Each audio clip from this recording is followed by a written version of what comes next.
Hello everyone and welcome. My name is Avila and my topic for today is liability for slip, trip, slide, and fall injuries in shopping center. You may wonder who will be my interest group with this topic. Of course, the big corporation who owns the mall, the lessee or store, shop owner, the representative that caused the harm, and the major concern are the public or shopper, patron who entered the premises. According to the statistic and research presented by Safe Work Australia, there are 386 workers killed because of slip, trips, and falls from 2003 to 2015, respectively. There are 23% serious claim and 56% of slip, trips, and falls were caused by environmental agencies. Where did my topic go? Sadly, I don't have any numeric figure to represent data, which can represent the accident in the shopping mall, but I presume that the 27% missing in the statistic must be elsewhere, such as public area or parks, or perhaps shopping mall. The statistic for this kind of accident must be hidden and not been published since these injuries in the shopping mall must be under commercial properties. Malls are owned by big corporations such as Westfield, Tumble, and Stackland. Space inside the shopping center are leased with various stores or shop owners like Meijer, Coles, Kmart, Woolworth, Target, to name the few. It was the lessee who are responsible to make their store clean, safe, and to take reasonable precaution for the safety of the patron. While on the other places of the shopping center, such as stairs, the public area, parking lots, lift, escalator, public toilet are usually the responsibility of the mall management. The property owner or the big corporation are usually the liable to pay for the damages of the harm caused by the negligence. Since the duty of care has existed on behalf of the negligent person who caused the harm to its customer, whether the injury is reasonably foreseeable.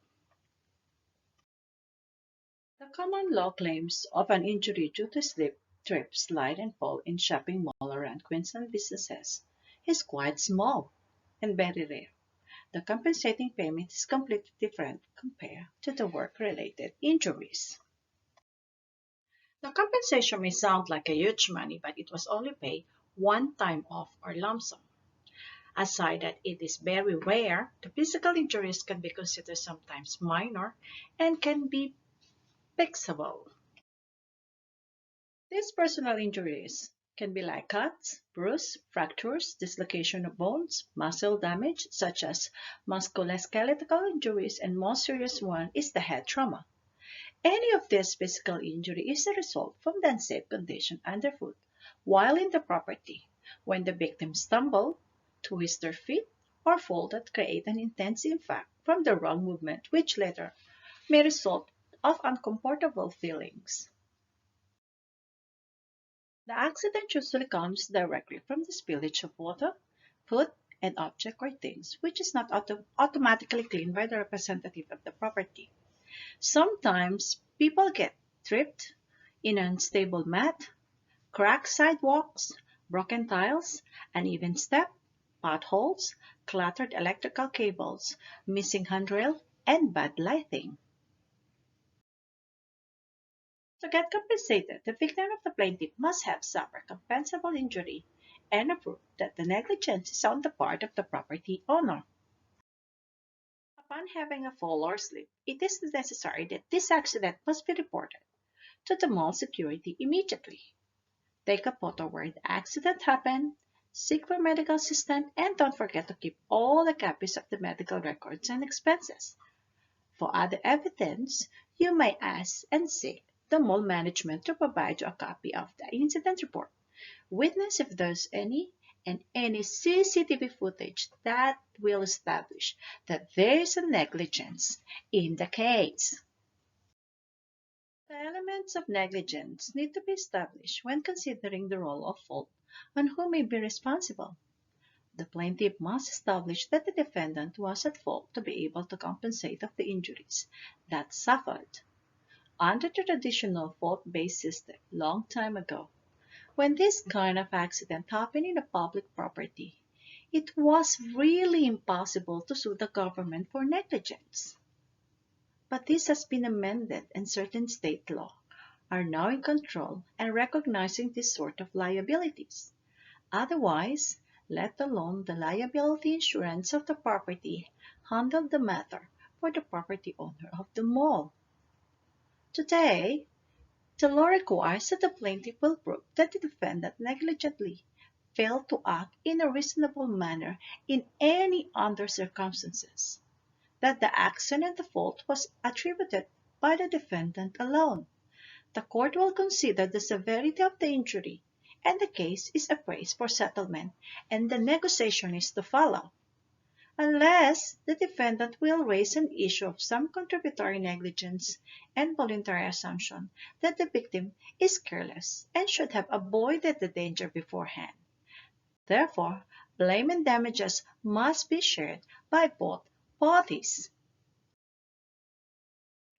The use of the Civil Liability Act 2003, Queensland or CLA, in this kind of personal injury, it provides a procedural law and sustainable awards to damage to the victim who suffered the harm. The Section 4 of the CLA starts the application for the civil claim for the damage of the harm. The Chapter 2 Civil Liability for Harm, Part 1, Breach of Duty Division 1, in Section 9, which talks about the general standard of care principles, and in Section 10, other principle was then further elaborated. In this section, it produced the element of negligence, such as breach of duty of care and general standard of care that owe to someone. This followed the onus of proof that need to be proved by the plaintiff in Section 12, and the none may be no contributory negligence in Section 23 of the Act, by using the element of causation under Section 11, subsection 1, by determining the harm is caused by the breach of duty by the defendant. This ruling can also be found in contract law and criminal law, especially the factual causation and scope of liabilities, where the but-for test should be satisfied. Going further down in the list of Section 11, this makes me wonder and concern me. What is the use of the subsection 3 into determining causation where the plaintiff stated on what would have done if the negligence had not occurred? This sounds only like inadmissible. Furthermore, the subsection 4, where the responsibility and blame is imposed to the plaintiff, makes it look like it only clashes to the subsection 1. This nonsense ruling is only clashing and should have eliminated in the CLA and should have not be included in the statutory changes to common law action prior to the 2002 IPP final report to make it fair and just for both parties. The all-for-nothing ruling, which I have also found in a reference tort book, including the contributory negligence by the plaintiff to the injury suffered, which clearing all the claims in the statutory intervention. This doesn't sound fair enough to the injured person, which is usually the plaintiff. The ruling is somehow complicated for both parties and only lessens the damage payout of the defendant, which is favorable on their side. Also, when applying the new reform law for the defense in terms of the third-party insurance for the plaintiff, the compensation becomes very low, and sometimes it is just a waste of time and effort to file a case and sue the property owner for just minor cuts and bruises. The purpose of the CLA Act, which is stated in the bill, is to ensure and clarify some issue of the ruling of the damage award for the personal injuries such as this kind. But in my conclusion, the way it was implemented makes it more complicated for the plaintiff to recover the damages. Even it got a lot of political intervention, and they consolidate laws and putting new one. It only clashes to each other and get more complicated. The result was getting low-rate compensation for the injured person and can only be awarded if the injured person or the plaintiff deserve it. It was very restricted. The purpose of the act is to get adequate remedy to the damage, but the payout is reduced and sounds so unfair for the victim or the plaintiff. The way they implement the proportionate liability is not worth it. They limit the amount for recovery and discount the compensation and everything. To sound totally unbiased and unfortunate to the victims or plaintiff, but there are many provisions that deals in assessing a damage for personal injury. One that stands out most is the Personal Injury Proceeding Act 2002, as per recommendation in the IPP report. There is also some idea that comes from the IPP report about the damage gap, which is a fixed payment for damage in a lump sum, but very low. The good thing, this ruling never materialized and not accepted under the CLA. When talking about defenses, there is nothing much ruling for the defense when it comes to personal liability. But upon knowing and hearing all this kind of legislation intervention and the foregoing law, I reckon it is not necessary to contradict what would be the verdict or result for the kind of personal injury damages since it is politically anomalous by reason. So, it is difficult to see if there's a fair and just provision that will signify effect and rectify the situation prior to this act, since the part of the provision under negligence in this type of harm is only concurrent but not tortious, and when applying the claim for damages based on the breach of duty allegedly, the Section 64 up to the Section 67, which talk about the structured settlement, and the most important is the Section 1 and the Section 2, when dealing with the method in assessing general damage in the injury scale value. All this ruling is therefore becoming narrow as some provisions are further confined as they are only applicable when the harm is personally injury arising on or before December 2, 2002. My suggestion is to let all the previous law remain intact on the previous ruling since it is very appropriate and very easy to approach by anyone including the legal practitioner, particularly in the personal injury cases, rather than reforming and compromising all this law by putting everything in one such act like CLA. The law looks so imbalanced subjectively and objectively in any angle. An example of previous law that should have remained intact is the former Occupier Liability Act 1985 or ALA, which I always stumble during my research. It explained properly that the occupier who owns or possesses the property might be liable to pay compensation or damages to the person who injured in the property. It was also included in this act a tenancy agreement as being commercial premises that the lessee, shop owner, or occupier are the one who owns the duty of care, and to avoid any foreseeable risk of injury to entrant or client or shopper.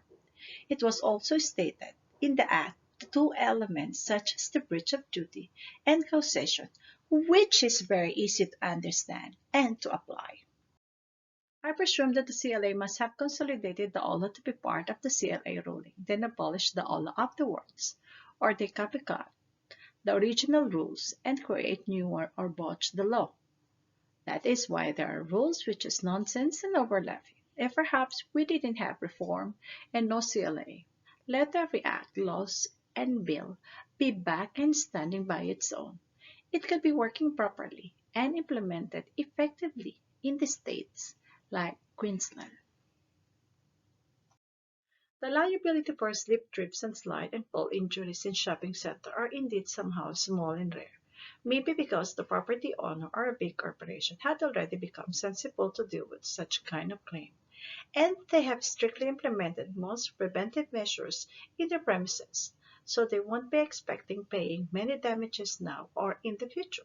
Besides, the regulation is already affecting the awards of the general damages, and the impact is very biased. After the introduction of the Personal Injury Proceeding Act 2002, So perhaps all these corporations would have been applied for their own property insurance to cover themselves into any catastrophic effect and cost from the enforced act.